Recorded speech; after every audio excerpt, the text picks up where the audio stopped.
आज की दुनिया के तेजी से बदलते परिदृश्य में व्यक्तियों को असंख्य चुनौतियों का सामना करना पड़ता है, जो अक्सर भारी पड़ सकती हैं।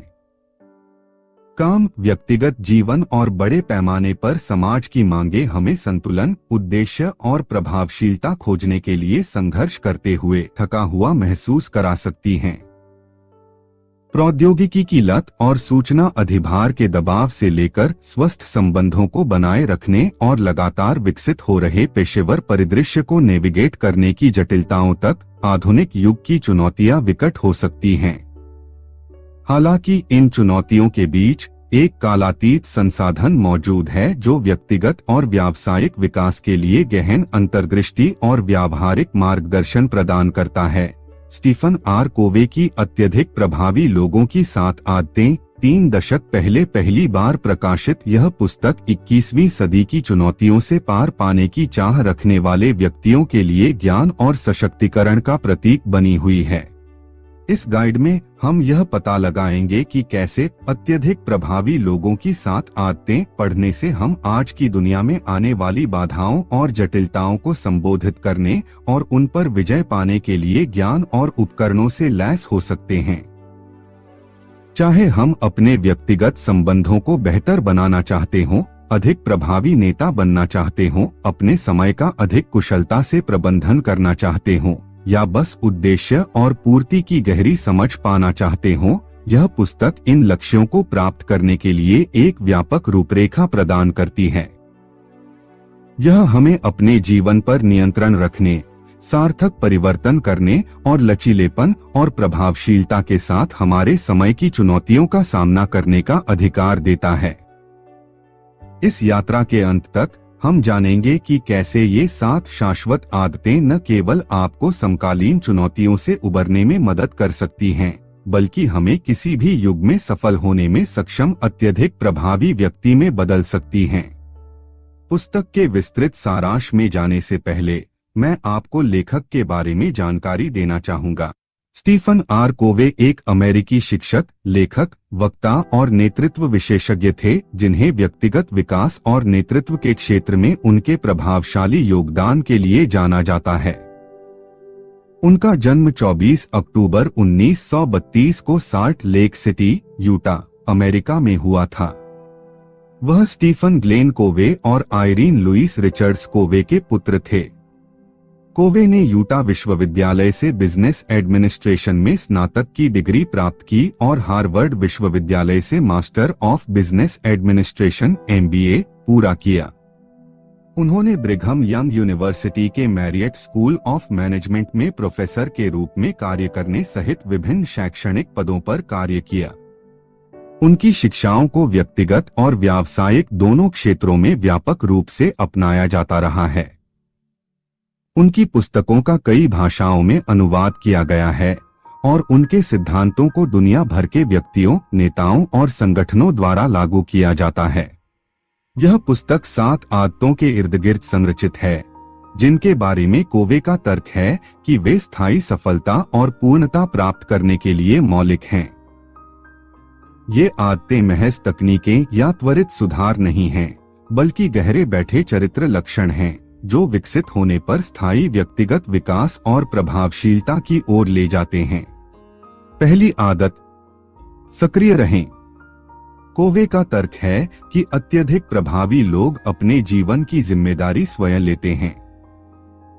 वे समझते हैं कि उनके पास परिस्थितियों के प्रति अपनी प्रतिक्रिया चुनने की शक्ति है और वे अपनी स्थिति के लिए बाहरी कारकों को दोष नहीं देते हैं।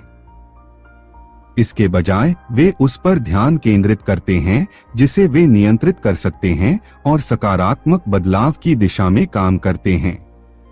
सक्रिय होने का मतलब यह पहचानना है कि उत्तेजना और प्रतिक्रिया के बीच एक जगह है।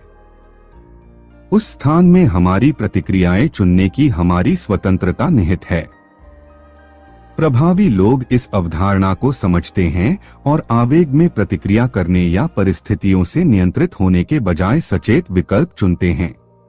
कोवे ने सर्कल ऑफ कंसर्न और सर्कल ऑफ इन्फ्लुएंस की अवधारणा का परिचय दिया। चिंता का घेरा उन सभी चीजों को शामिल करता है जो हमें चिंतित करती हैं, जैसे वैश्विक मुद्दे, पारिवारिक मामले या काम से संबंधित समस्याएं। चिंता के घेरे के भीतर प्रभाव का घेरा है चिंताओं का सबसेट जिसके बारे में हम वास्तव में कुछ कर सकते हैं। सक्रिय व्यक्ति अपनी ऊर्जा और प्रयासों को अपने प्रभाव क्षेत्र पर केंद्रित करते हैं और समय के साथ इसका विस्तार करना चाहते हैं। ऐसा करने से वे अपने चिंताओं को संबोधित करने में अधिक सक्षम हो जाते हैं। फोकस में यह बदलाव लोगों को समस्याओं को हल करने और अपने जीवन में सकारात्मक बदलाव लाने का अधिकार देता है। यदि आपको अब तक इस पुस्तक के ज्ञानवर्धक सारांश में मूल्य मिला है तो अपनी प्रशंसा दिखाने के लिए लाइक बटन दबाना न भूलें। इस वीडियो को अपने दोस्तों, परिवार और सहकर्मियों के साथ शेयर करने से उन्हें व्यक्तिगत और व्यावसायिक विकास में मदद मिल सकती है।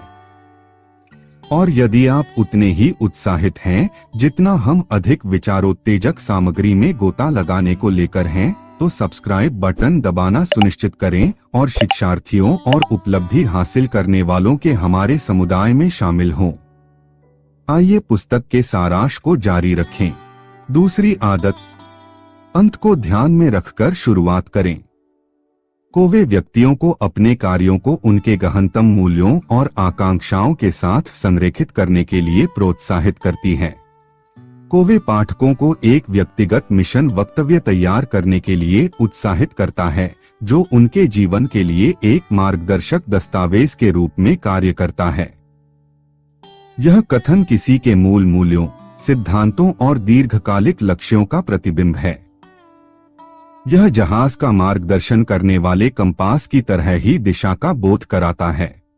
यह आदत करियर, रिश्तों और व्यक्तिगत विकास सहित जीवन के विभिन्न पहलुओं के लिए एक दृष्टिकोण रखने के महत्व पर जोर देती है। एक स्पष्ट दृष्टि व्यक्तियों को निर्णय लेने और ऐसे कार्य करने में सक्षम बनाती है जो उनके दीर्घकालिक उद्देश्यों के अनुरूप हों। कोवे ने समय प्रबंधन मैट्रिक्स की अवधारणा पेश की जो कार्यों और गतिविधियों को तात्कालिकता और महत्व के आधार पर 4 चतुर्थांशों में वर्गीकृत करती है। दूसरी आदत क्वाड्रेंट 2 गतिविधियों पर ध्यान केंद्रित करने के महत्व पर जोर देती है। ऐसे कार्य जो महत्वपूर्ण हैं लेकिन जरूरी नहीं कि अत्यावश्यक हों। ये अक्सर किसी के दीर्घकालिक लक्ष्यों से संबंधित होते हैं और व्यक्तिगत विकास और प्रभावशीलता के लिए आवश्यक होते हैं। यह आदत अत्यावश्यक लेकिन महत्वहीन मामलों पर लगातार प्रतिक्रिया करने के जाल में फंसने के खिलाफ चेतावनी देती है, जिससे सार्थक लक्ष्यों की दिशा में प्रगति में कमी हो सकती है। कोवे का सुझाव है कि अंत को ध्यान में रखकर व्यक्ति अपने समय और ऊर्जा को बेहतर ढंग से प्राथमिकता दे सकते हैं। कोवे इस बात पर जोर देते हैं कि प्रभावी लोग अपने लक्ष्यों को अपने मूल मूल्यों के साथ संरेखित करते हैं। जब व्यक्तिगत और व्यावसायिक लक्ष्य किसी के मूल्यों के अनुरूप होते हैं, तो प्रामाणिकता और पूर्ति की भावना अधिक होती है। दूसरी आदत व्यक्तियों को सक्रिय रूप से अपने जीवन के लिए एक स्पष्ट दृष्टिकोण बनाने और आवश्यकतानुसार अपने मिशन वक्तव्य को नियमित रूप से दोबारा देखने और संशोधित करने के लिए प्रोत्साहित करती है। कोवे पाठकों को इस आदत को विभिन्न क्षेत्रों में लागू करने में मदद करने के लिए व्यावहारिक अभ्यास और उदाहरण प्रदान करता है, जैसे कि कैरियर के उद्देश्य निर्धारित करना, रिश्तों का पोषण करना और समाज में उनके योगदान को परिभाषित करना। तीसरी आदत पहले चीजों को पहले रखें, समय प्रबंधन और प्राथमिकता पर जोर देता है। प्रभावी व्यक्ति अत्यावश्यक और महत्वपूर्ण कार्यों के बीच अंतर समझते हैं। वे कम सार्थक विकर्षणों में फंसने के बजाय उन गतिविधियों पर ध्यान केंद्रित करते हैं जो उनके लक्ष्यों और मूल्यों के अनुरूप हैं। इस आदत में उन गतिविधियों को नहीं कहने की कला में महारत हासिल करना शामिल है जो किसी के उच्च उद्देश्यों में योगदान नहीं देती हैं। कोवे पाठकों को टाइम मैनेजमेंट मैट्रिक्स से परिचित कराता है, एक उपकरण जो कार्यों और गतिविधियों को उनकी तात्कालिकता और महत्व के आधार पर 4 क्वाड्रेंट में वर्गीकृत करता है। ये क्वाड्रेंट हैं। क्वाड्रेंट 1 अत्यावश्यक और महत्वपूर्ण, ऐसे कार्य जो तत्काल ध्यान देने की मांग करते हैं। जैसे संकट और समय सीमा। क्वाड्रेंट 2, अत्यावश्यक नहीं लेकिन महत्वपूर्ण ऐसी गतिविधियां जो दीर्घकालिक लक्ष्यों में योगदान करती हैं, जैसे योजना, संबंध निर्माण और व्यक्तिगत विकास। क्वाड्रेंट 3, अत्यावश्यक लेकिन महत्वपूर्ण नहीं ऐसे कार्य जो अत्यावश्यक लगते हैं लेकिन दीर्घकालिक लक्ष्यों के साथ संरेखित नहीं होते हैं, जिनमें अक्सर ध्यान भटकाना और रुकावटें शामिल होती हैं। क्वाड्रेंट 4, अत्यावश्यक और महत्वपूर्ण नहीं समय बर्बाद करने वाली गतिविधियां, जैसे अत्यधिक टेलीविजन या सोशल मीडिया का उपभोग। तीसरी आदत व्यक्तियों को अपने प्रयासों को मुख्य रूप से क्वाड्रेंट 2 गतिविधियों पर केंद्रित करने के लिए उत्साहित करती है। ये ऐसे कार्य हैं जो महत्वपूर्ण तो हैं लेकिन आवश्यक नहीं हैं। कोवे का तर्क है कि क्वाड्रेंट 2 गतिविधियों के लिए समय समर्पित करना व्यक्तिगत और व्यावसायिक विकास की कुंजी है, क्योंकि यह संकटों क्वाड्रेंट 1 को रोकता है और कम महत्वपूर्ण मामलों क्वाड्रेंट 3 और 4 पर खर्च होने वाले समय को कम करता है। समय प्रबंधन बनाम स्वप्रबंधन। कोवे समय प्रबंधन और स्वप्रबंधन के बीच अंतर करता है। समय प्रबंधन कार्यक्रम को प्रबंधित करने की तकनीकों और उपकरणों को संदर्भित करता है, जबकि स्वप्रबंधन में किसी के कार्यों को मूल्यों और प्राथमिकताओं के साथ संरेखित करना शामिल है। तीसरी आदत आत्म प्रबंधन के बारे में है, जो किसी की पसंद और कार्यों पर नियंत्रण रखने की आवश्यकता पर जोर देती है। समय प्रबंधन में सत्यनिष्ठा की भूमिका। कोवे व्यक्तिगत सत्यनिष्ठा की अवधारणा का परिचय देते हैं, जिसे वह स्वयं के प्रति प्रतिबद्धताओं का सम्मान करने के रूप में परिभाषित करते हैं। प्रभावी व्यक्ति क्वाड्रेंट 2 गतिविधियों को प्राथमिकता देकर और अपने लक्ष्यों और मूल्यों पर लगातार चलते हुए सत्यनिष्ठा का प्रयोग करते हैं। आदत को दैनिक जीवन में लागू करना। कोवे तीसरी आदत को लागू करने पर व्यावहारिक सलाह प्रदान करता है।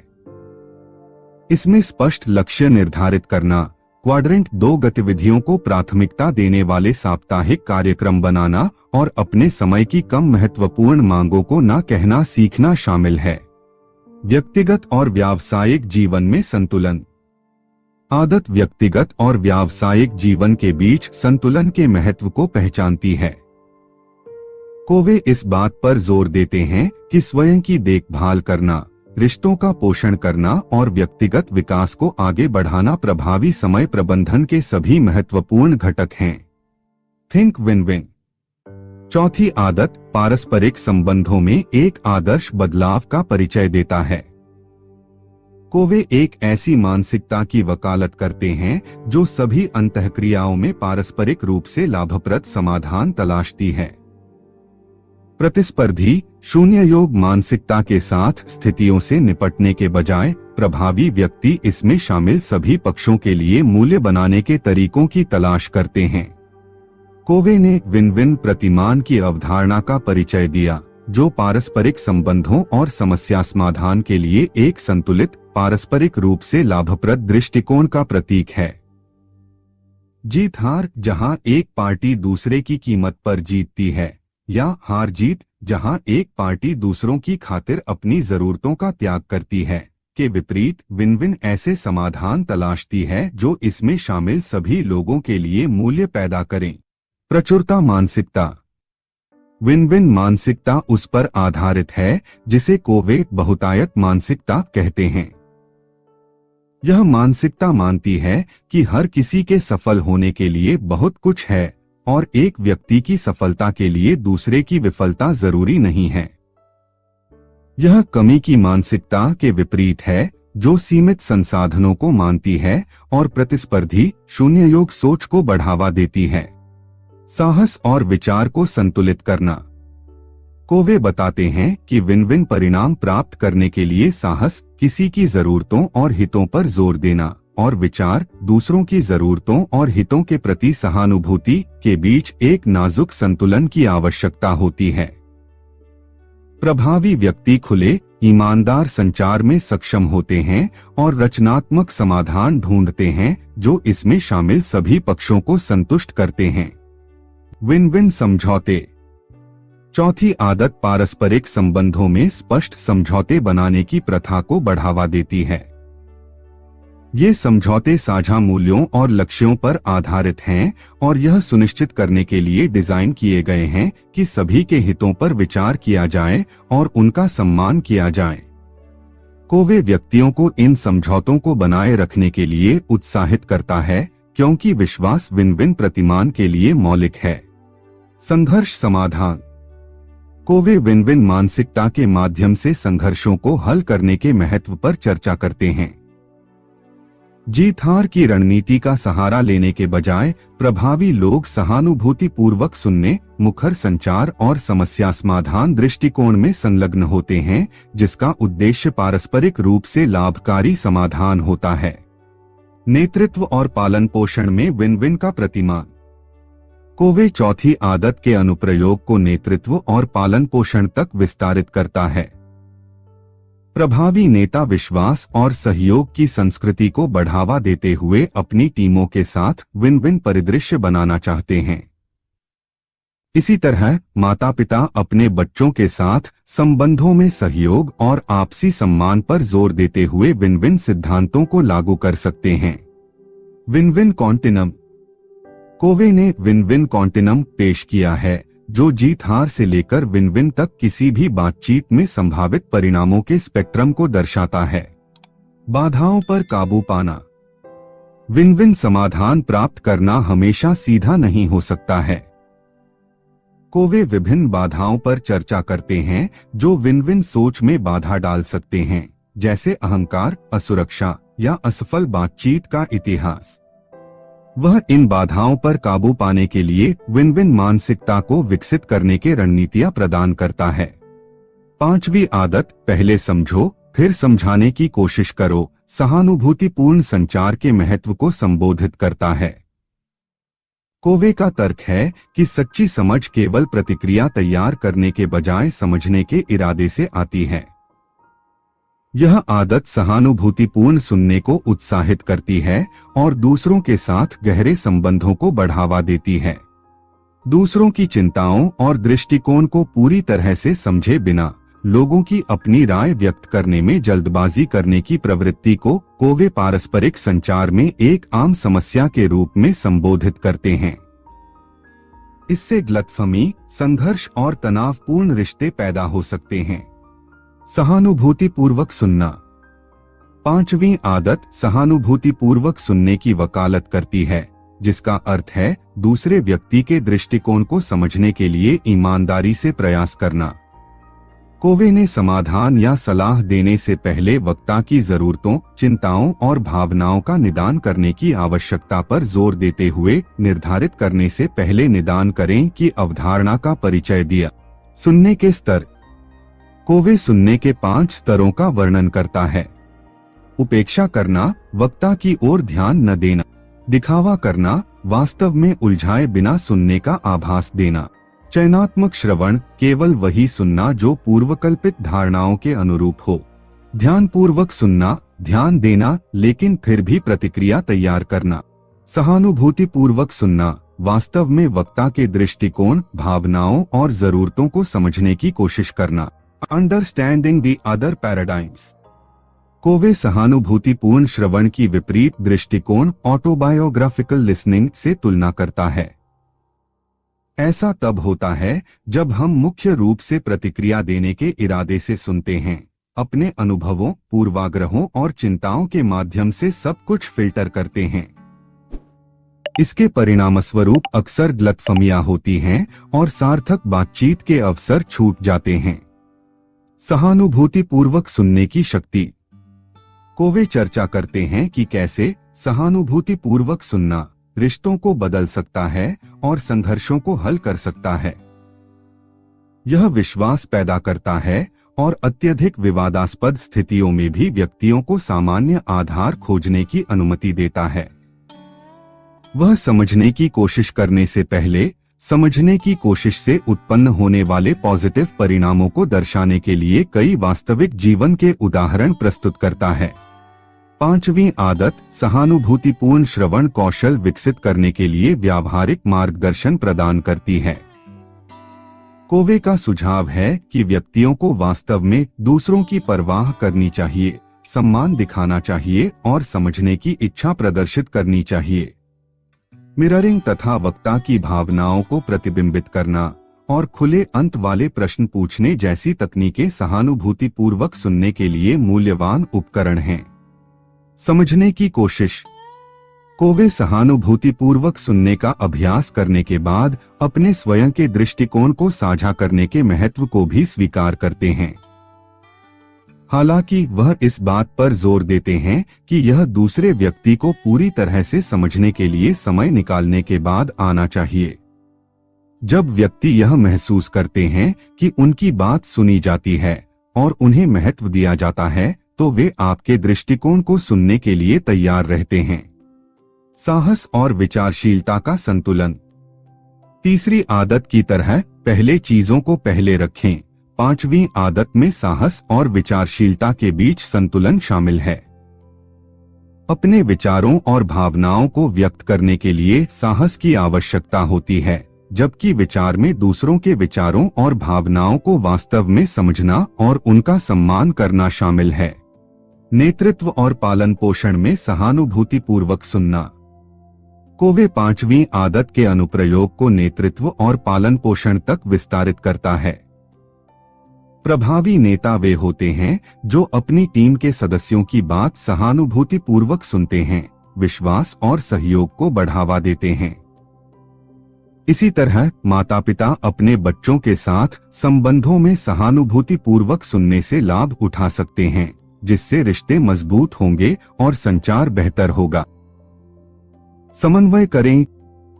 छठी आदत सहयोग और टीम वर्क की शक्ति पर प्रकाश डालता है। प्रभावी व्यक्ति मानते हैं कि एक समूह के सामूहिक प्रयासों से ऐसे समाधान और परिणाम निकल सकते हैं जो किसी भी व्यक्ति द्वारा अपने दम पर हासिल की जा सकने वाली उपलब्धि से कहीं अधिक हो सकते हैं। यह आदत सहयोग की भावना और दूसरों की ताकत और दृष्टिकोण का लाभ उठाने की इच्छा को उत्साहित करती है। कोवे ने तालमेल की अवधारणा का परिचय दिया, जो यह विचार है कि संपूर्ण अपने भागों के योग से बड़ा है। सिनर्जी का सुझाव है कि जब व्यक्ति प्रभावी ढंग से एक साथ काम करते हैं तो उनके संयुक्त प्रयासों के परिणाम ऐसे होते हैं जो प्रत्येक व्यक्ति द्वारा अकेले हासिल किए जा सकने वाले परिणामों से बेहतर होते हैं। तालमेल अक्सर रचनात्मकता, नवीनता और सामंजस्यपूर्ण टीम वर्क से जुड़ा होता है। छठी आदत टीम के प्रत्येक सदस्य की अद्वितीय शक्तियों, दृष्टिकोणों और पृष्ठभूमियों को महत्व देने और उनकी सराहना करने के महत्व पर जोर देती है। मतभेदों को बाधाओं के रूप में देखने के बजाय प्रभावी व्यक्ति उन्हें तालमेल के अवसरों के रूप में देखते हैं। ये मतभेद विविध विचारों, समृद्ध समस्या समाधान और अधिक व्यापक समाधानों को जन्म दे सकते हैं। सीमित प्रतिमानों पर काबू पाना। कोवे दूसरों के साथ हमारी बातचीत को आकार देने में प्रतिमानों, हमारे मानसिक ढांचे या विश्वदृष्टिकोण की भूमिका पर चर्चा करते हैं। नकारात्मक प्रतिमान जैसे रूढ़िवादिता या पूर्वाग्रह गलतफहमी या संघर्ष को जन्म देकर तालमेल में बाधा डाल सकते हैं। प्रभावी लोग इन सीमित प्रतिमानों को दूर करने के लिए सक्रिय रूप से काम करते हैं और खुले दिमाग और सीखने की इच्छा के साथ दूसरों से संपर्क करते हैं। Synergy action plan. कोवे किसी भी समूह या टीम में तालमेल हासिल करने के लिए एक व्यावहारिक रूपरेखा प्रदान करता है। इसमें कई प्रमुख चरण शामिल हैं। समस्या या अवसर को परिभाषित करें। उस मुद्दे को स्पष्ट रूप से पहचानें जिसके लिए सहयोगात्मक प्रयास की आवश्यकता है। परिप्रेक्ष्य को समझें। खुले संवाद को उत्साहित करें जहां टीम के सदस्य अपने दृष्टिकोण, अनुभव और विचार साझा करें। तीसरे विकल्प की तलाश करें। किसी एक व्यक्ति के समाधान या समझौते पर सहमत होने के बजाय रचनात्मक समाधान उत्पन्न करने के लिए मिलकर काम करें जिसमें सभी के सर्वोत्तम विचारों को शामिल किया जाए। सर्वसम्मति प्राप्त करें। कार्रवाई के सर्वोत्तम तरीके पर सहमति के लिए प्रयास करें। जहां हर कोई निर्णय के प्रति स्वामित्व और प्रतिबद्धता महसूस करता है। समाधान लागू करें। एक एकीकृत टीम के रूप में चुने गए समाधान पर कार्य करें। प्रभावी संचार। प्रभावी संचार तालमेल का एक महत्वपूर्ण घटक है। कोवे सहानुभूतिपूर्वक सुनने के महत्व पर जोर देते हैं, जैसा कि 5वीं आदत में चर्चा की गई है। तालमेल को फलने फूलने के लिए टीम के सदस्यों को यह महसूस करना और महत्व दिया जाना आवश्यक है कि उनकी बात सुनी जाती है। तालमेल के उदाहरण। कोवे सफल व्यावसायिक सहयोग से लेकर पारस्परिक संबंधों तक तालमेल के वास्तविक जीवन के उदाहरण प्रदान करता है। ये उदाहरण दर्शाते हैं कि कैसे विविध दृष्टिकोण और सहयोगात्मक प्रयास नवीन समाधानों और बेहतर परिणामों की ओर ले जाते हैं। व्यक्तिगत और व्यावसायिक जीवन में तालमेल लागू करना। छठी आदत व्यक्तियों को काम, परिवार और सामुदायिक भागीदारी सहित जीवन के विभिन्न पहलुओं में तालमेल खोजने के लिए प्रोत्साहित करती है। यह इस विचार को बढ़ावा देता है कि प्रभावी ढंग से एक साथ काम करके व्यक्ति अधिक महत्वपूर्ण परिणाम प्राप्त कर सकते हैं, रिश्तों को बढ़ा सकते हैं और सकारात्मक बदलाव ला सकते हैं। तालमेल में बाधाएं। कोवे तालमेल हासिल करने में आम बाधाओं पर भी चर्चा करते हैं, जैसे अहंकार, असुरक्षा, प्रतिस्पर्धा पर ध्यान देना और जीत हार की मानसिकता। तालमेल की संस्कृति को बढ़ावा देने के लिए इन बाधाओं को पहचानना और उन पर काबू पाना आवश्यक है। 7वां और अंतिम आदत शार्पन द सॉ आत्म देखभाल और नवीकरण की आवश्यकता पर जोर देती है। कोवे का तर्क है कि दीर्घकालिक प्रभावशीलता बनाए रखने के लिए व्यक्तियों को अपने शारीरिक, मानसिक, भावनात्मक और आध्यात्मिक कल्याण में निवेश करना चाहिए। इसमें व्यायाम, पढ़ना, ध्यान और निरंतर सीखना जैसी गतिविधियां शामिल हैं। कोवे की शुरुआत एक लकड़हारे की उपमा से होती है जो एक पेड़ को काट रहा है। जैसे जैसे लकड़हारा आरी को तेज करने के लिए बिना ब्रेक लिए आरी चलाता रहता है, काटने की प्रक्रिया कम कुशल और प्रभावी हो जाती है। संदेश यह है कि व्यक्तियों को अपनी प्रभावशीलता को बनाए रखने और सुधारने के लिए नियमित रूप से अपनी आरी को तेज करने की आवश्यकता है। नवीनीकरण के 4 आयाम। कोवे आत्मनवीकरण को 4 प्रमुख आयामों में विभाजित करके एक समग्र दृष्टिकोण प्रस्तुत करता है। शारीरिक नवीनीकरण। इस आयाम में नियमित व्यायाम, उचित पोषण और पर्याप्त आराम के माध्यम से किसी के शारीरिक स्वास्थ्य की देखभाल करना शामिल है। शारीरिक कल्याण व्यक्ति को सर्वोत्तम प्रदर्शन करने के लिए आवश्यक ऊर्जा और जीवन शक्ति प्रदान करता है। सामाजिक भावनात्मक नवीनीकरण। कोवे रिश्तों के पोषण और भावनात्मक कल्याण के महत्व पर प्रकाश डालता है। मानसिक नवीनीकरण। मानसिक नवीनीकरण में निरंतर सीखना, पढ़ना, समस्या समाधान और किसी के ज्ञान और कौशल का विस्तार शामिल है। इसमें ऐसी गतिविधियों में शामिल होना शामिल है जो दिमाग को उत्तेजित करती हैं और बौद्धिक विकास को बढ़ावा देती हैं। आध्यात्मिक नवीनीकरण। कोवे आध्यात्मिक नवीनीकरण को किसी के कार्यों को उद्देश्य, मूल्यों और सिद्धांतों की भावना के साथ संरेखित करने के रूप में परिभाषित करता है। इस आयाम में आत्मचिंतन, ध्यान और गतिविधियां शामिल हैं। कोवे इन 4 आयामों के बीच संतुलन की आवश्यकता पर जोर देते हैं। एक आयाम की उपेक्षा करने से दूसरे आयाम पर नकारात्मक प्रभाव पड़ सकता है और समग्र प्रभावशीलता में कमी आ सकती है। प्रभावी व्यक्ति इन आयामों की परस्पर निर्भरता को पहचानते हैं और अपने जीवन में सामंजस्य के लिए प्रयास करते हैं। अन्य आदतों में आदत 7 की भूमिका। कोवे इस बात पर प्रकाश डालते हैं कि आदत 7 शार्पन द सॉ अन्य 6 आदतों को बनाए रखने और मजबूत करने के लिए आवश्यक है। 4 आयामों में खुद को नियमित रूप से नवीनीकृत करके व्यक्ति अन्य आदतों का लगातार अभ्यास करने की अपनी क्षमता को बढ़ाते हैं। नवीनीकरण में आने वाली बाधाओं पर काबू पाना। कोवे स्वीकार करते हैं कि विभिन्न बाधाएं, जैसे समय की कमी और बाहरी दबाव आत्मन्वीकरण में बाधा बन सकती हैं। वह स्वन्वीकरण गतिविधियों के लिए सक्रिय रूप से समय निर्धारित करने के महत्व पर जोर देते हुए इन बाधाओं पर काबू पाने के लिए रणनीतियां प्रदान करता है।